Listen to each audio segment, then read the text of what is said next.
the second string played open or 0 fret produces the note B. The first fret on that string is a C. Let's play the C major scale. C, D, E, F, G, A, B, C. You could also go B to C. It repeats on the 13th fret for the first fret. So you could continue,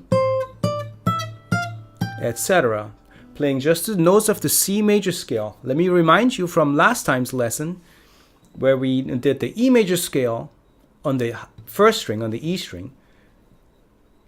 The half steps fall between steps 3 and 4 and 7 and 1, and 1 being also 8, the octave. 1, 2, 3, half step, 4, 5, 6, 7, and 1, or 1. Try the same thing with each finger. Play it along with me. Now the middle finger only, the single finger method, and count through the steps, always placing the half steps between steps 3 and 4 and 7 and 8, 7 and 1. Middle finger only, make sure you use a rest stroke on the right hand. Rest your thumb on the bass, on the low E. Always a rest stroke to get a nice solid sound. Using the middle finger only on the left hand, place the finger on each note as close to the fret as possible. Here we go. Ready? Go. 1, 2, 3, half step, 4, 5, 6, 7, 1. Let's do that again a little faster. Ready? Go.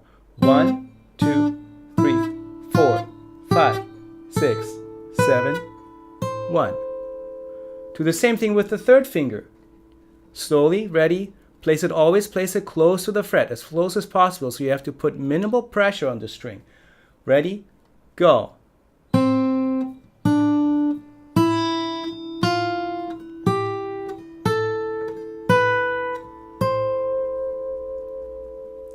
And the fourth finger, same thing. It feels a little weird to play the C with the fourth finger, with the pinky. But just for practice purposes, I want you to focus also on keeping the other fingers round, right in place to possibly play some notes. Not like this. You want to be sort of in line with the pinky, the only one fretting the note. Ready? Go. 2, 3, 4, 5, 6, 7, 8. Let's go back to the first finger and call out the names of the notes. We have C, we have D, we have E, half step to F, G, A, B, and C again. The C major scale on the second string. Now, we could also start the scale on the open string, being the B. That's the 7th step in the scale. Let me play you a melody for you to remember and practice. We'll do this in a few different tempos. Let me play it for you. It goes B, B, C, C, D, D, C, C, B, C, D, C, B, D, B. Now I'm intent on calling out the names of the notes. So do this together with me very slowly.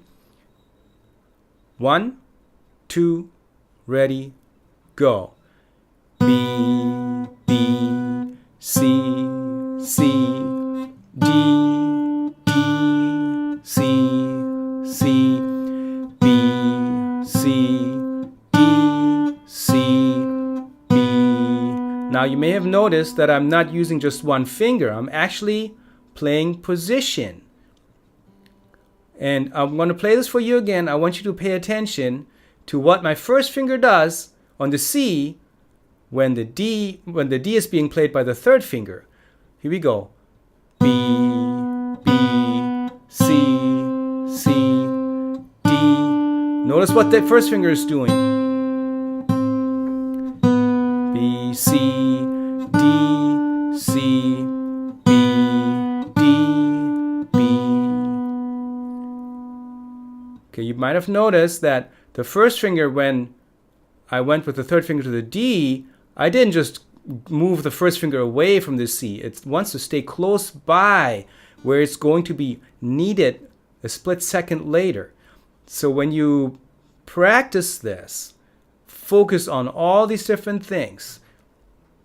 Rest stroke on the right hand, placing the fingers as close to each fret as possible. And when we're doing position playing, keep the fingers right where they are going to be used again. Just slightly lifting it off. If at all, you can even leave the C fretted with the first finger while playing the D. Let's do this melody again. Ready?